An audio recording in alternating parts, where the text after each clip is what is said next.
صرف ایک بندے کو ہرانے کے لیے پورا سسٹم اکٹھا ہو کر لڑ رہا ہے۔ وجہ یہ ہے کہ انہوں نے کہا کہ ملک کو نہ لوٹو، کرپشن نہ کرو، اور سارے خلاف ہو گئے۔ یہاں سارے چور لٹیرے ایک دوسرے سے جڑ کر اپنی جیبیں اور جائیدادیں بنا رہے ہیں، چاہے وہ بددیانت الیکشن کمیشن ہو، اراکین پارلیمنٹ ہو یا ہماری بے ضمیر عدلیہ ہو۔ بھلا یہ کیسے ممکن ہوگا کہ کچھ ٹھیک ہونے دیا جائے؟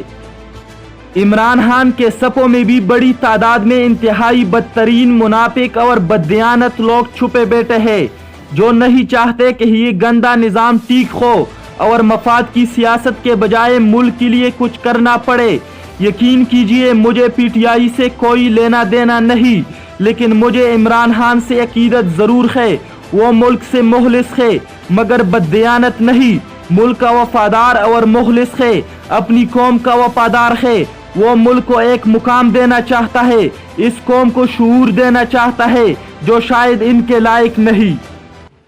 میرا یقین ہے، میرا دل کہتا ہے، میری دعا ہے کہ اللہ پاک عمران خان کو ان کے عظیم مقصد میں کامیاب کرے، پاکستان کے تمام دشمنوں اور ان کی صفوں میں موجود تمام ملک دشمن منافقین کو بدترین انجام تک پہنچائے۔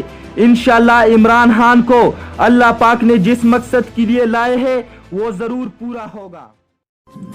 اپنے میزبان عدنان پراز کو اجازت دیجیے اور دیکھتے رہیے پاکستان چینل۔